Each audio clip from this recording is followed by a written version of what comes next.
សួស្តីអ្នកនរគ្នានេះគឺជាកម្រងឯកសារវីដេអូជនជាតិភាគតិចជួបជាមួយនឹងមនុស្សស្បែកសភាគទី3ដែលជាភាគបញ្ចប់បើសិនជាអ្នកនរគ្នាមិនទាន់បានទស្សនាភាគពីមុនមកទេអ្នកនរគ្នាអាចចូលមើល comment ខាងក្រោមបានខ្ញុំនឹងដាក់ link ទៅកាន់ playlist នៃភាគវីដេអូពីមុនមកឥឡូវដើម្បីកុំឲ្យខាតពេលយូរសូមលារាយតាមដានទស្សនាភាគនេះដែលជាភាគបញ្ចប់សូមអរគុណ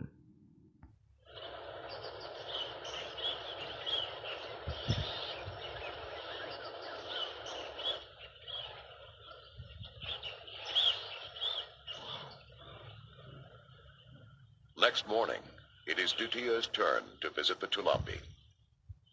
Despite his research, their culture and language remain unknown.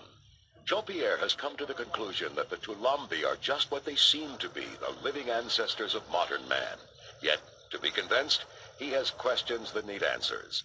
They may have not seen matches or rice or plastic cups, but surely they've seen and heard planes fly by. Maybe they believe them to be chariots of the gods. In any case, the Toulambi are clearly part of what Dutier calls the Fourth World. Tribes in the depths of the world's rainforests that are so isolated they escape both the benefits as well as the burdens of human progress. As Dutier writes in his journal, there are very few groups of human beings still living in the Fourth World. Some survive in the Amazon, a few others can be found in New Guinea. When the last ones are contacted, and moved from the Stone Age into the modern world, from being free and masters of their own destiny to being poor and at the lowest level of our Western society, it is a part of ourselves that will vanish forever.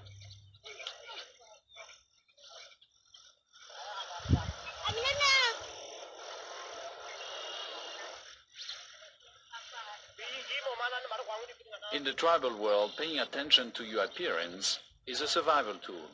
The Toulambi use bamboo knives to stay well barbered. The men wear a bone from the cassowary bird through the nose, large necklaces of river shells around their necks, and bird of paradise feathers in their hair. They must look their best to attract a mate.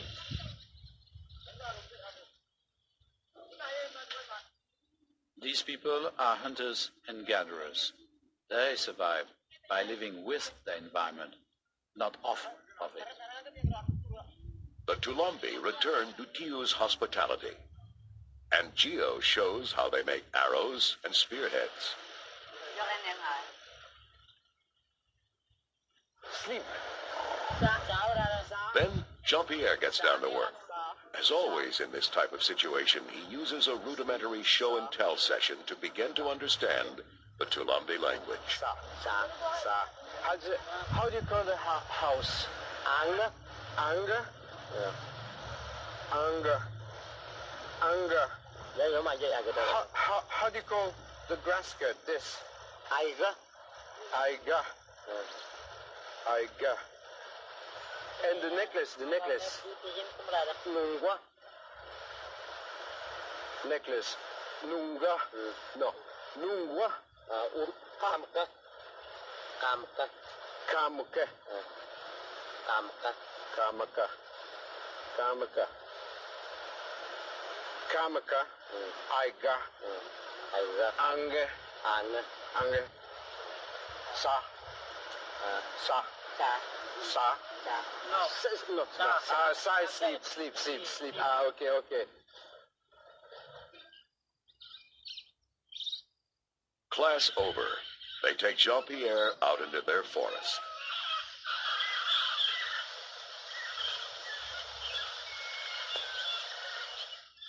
Their clothes are made from bark. They serve as raincoats by day and blankets by night. The entire tribe, including the best-behaved children that I have ever met, move in uncanny silence for fear of alerting the game. They know the migration trails of animals and the best time of year to find fish, the growing cycle of the palms, bamboo, wild fruits, and the roots they rely on. They are always on the move. The rhythm of their lives is that of the jungle.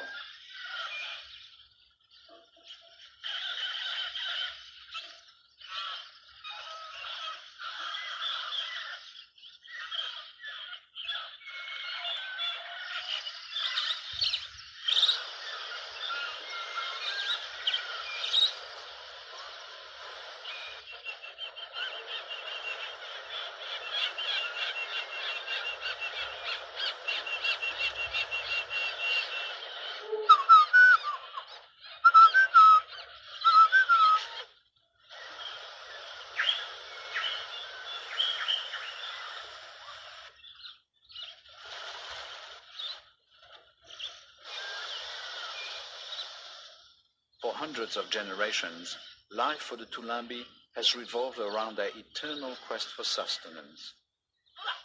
It gives them no time to create complex art or a written language, to develop science or conceive profound metaphysical philosophies.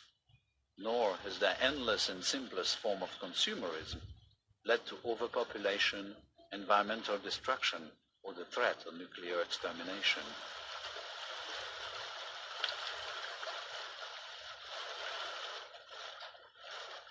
They can at least still drink their rivers.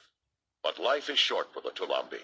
They are stalked by diseases like malaria, long conquered by modern medicine. Yes, we can help them, but at what price?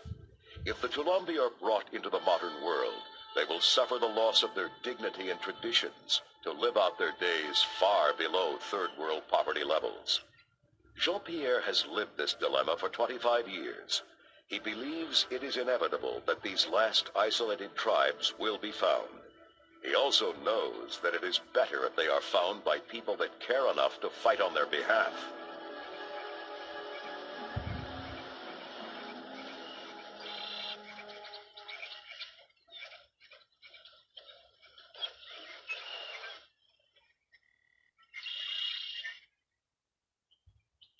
It is Sunday. The Toulambi have been Doutilleur's neighbors for 3 days now. Jean-Pierre offers them food twice a day. He knows that this is the only way he can keep the tribe near his camp. The food means the tribesmen don't have to hunt and gather for themselves, but the expedition supplies are running low. It is time for the Toulambi and the explorers to go back to their respective worlds. It is clear that the Toulambi are no longer frightened by Doutilleur.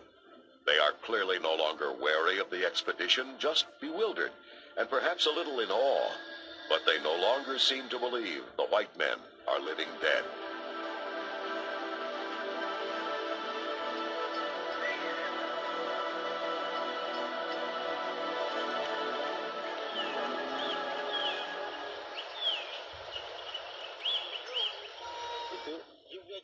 And Gio seems most eager to continue to communicate with Jean-Pierre, to show them how they live.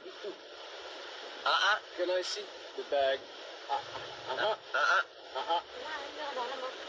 Tu vois? Ira. Ira. L'os de cassoir, poignard. Et tout? Ah va? Emisaga. What is it? Can you open?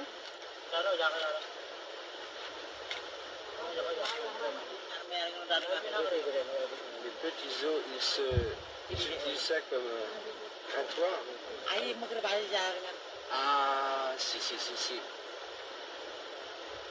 Et tout? Pour enlever les épines. D'accord. Ok. With Huawei, an ally helping to interpret, Doutilleur puts this together. It is Angio's story.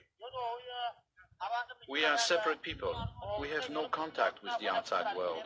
The first outsider we met was Huawei from the Uya tribe. We came here for medicine that Huawei told us about. We believe in the shaman, but it doesn't always work. We almost died, all of us. We are not strong enough to walk across the big mountains. I'm a human being. I was alone in my mother's belly, not with others like the pigs. My grandfather told me white men did not exist. Now I know they do. I met them. I will return to my forest and die over there. It is the end of my story.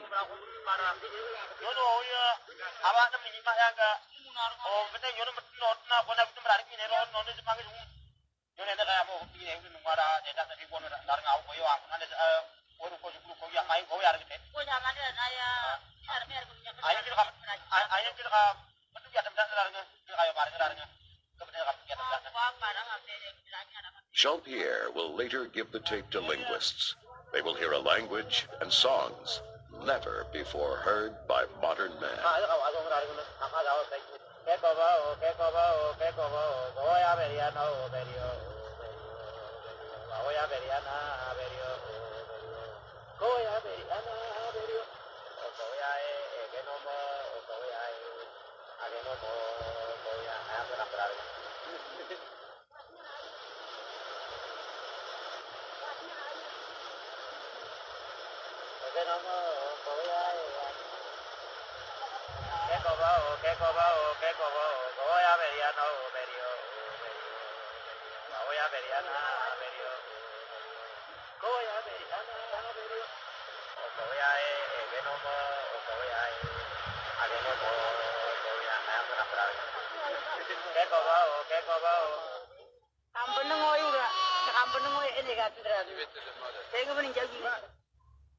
Huawei's original promise to the Toulambi tribe is kept.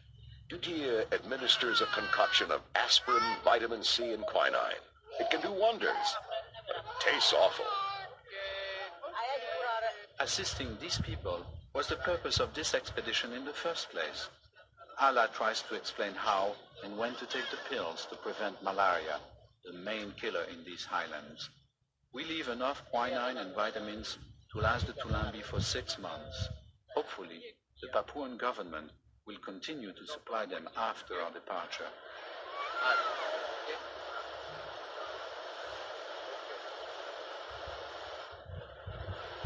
Seka umbanga ti uya ui.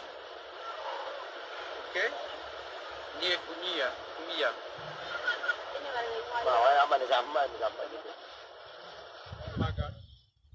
Dutia and his team spent 3 days with the Toulambi. They must return to their people, and it's time for the members of the expedition to do the same.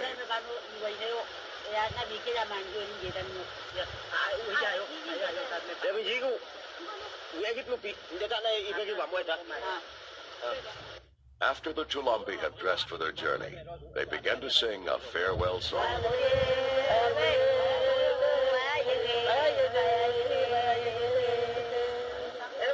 They lost their drums to their enemies, so they symbolically used their pipes.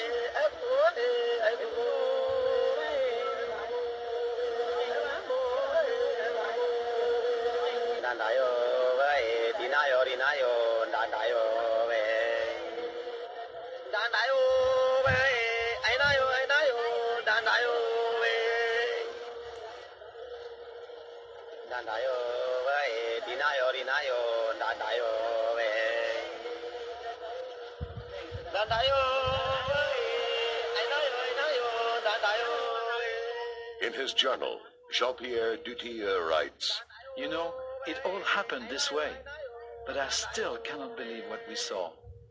I must continue my research and I will return to find out whether I was dreaming or not.